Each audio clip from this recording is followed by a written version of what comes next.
everybody. I'm Mike Buzzelli, and this is Lonnie the Theatre Lady, and we are here to talk about Charles Ives, Take Me Home. I'd like to start with the playwright. Oh, Jessica Dickey. Yes. Okay. She also wrote The Amish Project, which played at the City Theater a year or so ago that I saw. Oh, I didn't see that. And it was very, very well written, a one-woman show. Oh, but was it just, did she perform it? no, she didn't perform, although okay. she does act, of course. Yeah, no, I did. Yes, I did read that.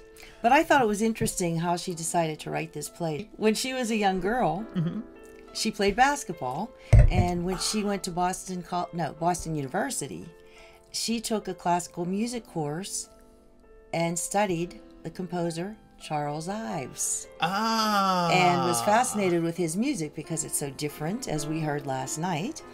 And that gave her the idea for the play. So, which is interesting. The show itself is about a father and daughter relationship that gets a little wonky.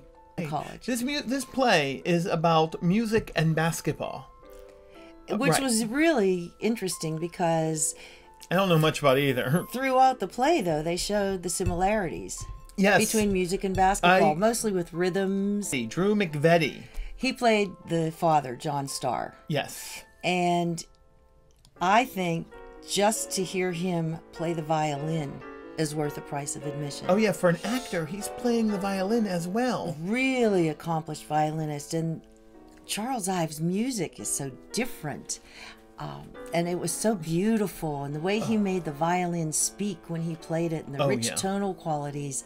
I enjoyed the music as much as the qualities. Beautiful. Beautiful. Good reason to go to the show. But he's a Broadway actor. He's played in had several Broadway roles. He was terrific. Including SPAMALOT and Billy Elliot. I want to talk about Tressa Glover. That's the thing. Here's the weird thing. I saw Tressa the night before in My Date with Adam, which was a short film that she made, and I was at the premiere of that on Monday. And she's in a dress, and she's elegant, and she was speaking very precisely and beautifully, and she just presented very well. The next night, she's like a basketball coach. So, Tressa Glover from the No Name Players plays the daughter, and it is a very conflicted relationship. But what's interesting, though, too, is she plays not a dual role, but she is playing herself, the character of Laura Starr, as a child and as an adult, and she pulls it off magnificently. She was so convincing in both roles. It was funny to watch her switch from being a 10-year-old, begging her daddy for something she wanted, and then in the locker room, telling the team very, with no uncertain terms, what she expected and what they were to do, and it was a quick transition between those two, back and forth. Whoa, Charles Ives himself. Yes, the character. James Fitzgerald. James Fitzgerald, yes. But he's been seen all around Pittsburgh in so many different roles. So fun, welcoming, kind. Really made the show a very relaxed and fun evening, because it is a heavy subject, and we need that comic relief. And he provides it deftly.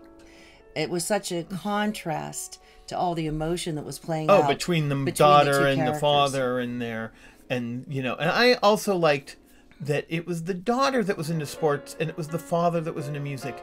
A little bit of a role reversal. I thought that was a fun element to play with in the show. that was kind of interesting. And it turned out that Charles Ives himself, his father was a band leader.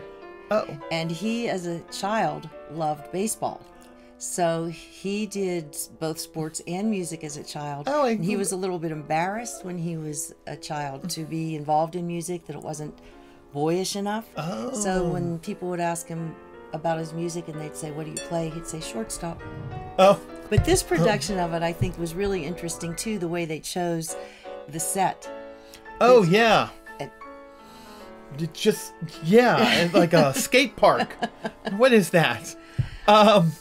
Well, plus everything else I've seen it. So the venue, the Hamburg, is a little black box. They reconfigured all the seats in there and changed it so that when you sat and watched the play, you were looking at the people across from you, except that I've seen other plays when they've done that, and I've been involved looking at the other people. But last night, this was so engaging and so intense and so fast moving, and so many themes going on at the same time that I didn't even notice that there were people across from there. I did notice the people across, and the guy right directly across from me got a little choked up towards the end.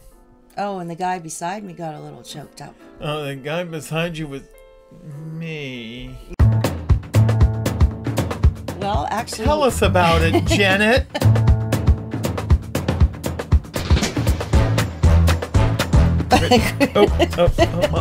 Okay, I'm out of control.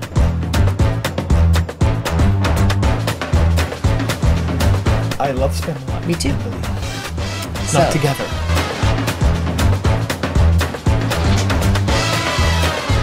It's emotional.